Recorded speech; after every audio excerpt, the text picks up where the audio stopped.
Okay, so we're doing the wood flooring with maple, and we're screwing down in through the face and countersinking the screw. The drywall screws is what I use. So we're trying to go in. This is very hard wood to drill, so we're trying to go in about 3/8 of an inch.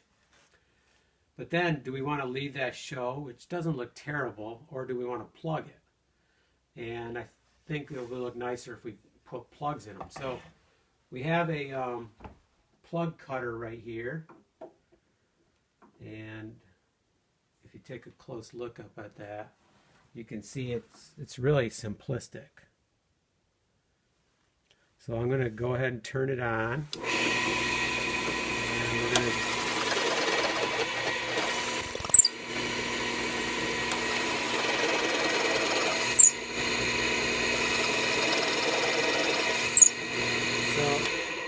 I'm not going in a long ways because I don't really need deep plugs.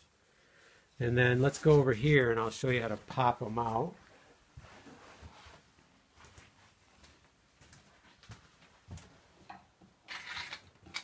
So here's another plug cutter. You can get different sizes. So we just take the screwdriver, just pop it up, and there's our little plug. Now I already plugged one hole here, and I used a red oak plug, which I made with red oak, and I put it in so that the grain was going the same way, and you can really barely see where the plug is. Now, if the plug sticks up a little bit, you can sand it a little bit, or take your chisel nice and sharp and go across it to even it out. And then sand a little bit or steel wool. So the nice thing about making your own plugs, you can buy the plugs, and they're really nice. They're all perfect. They're beautiful. But the advantage of making your own plugs is, first of all, it's less money, but more time. But you can make different types of plugs. So here's some cherry. I could make a bunch of cherry plugs. I could make some black walnut plugs. I pulled out a couple scraps out of the burn pile. Here's some white ash. I could make some white ash plugs.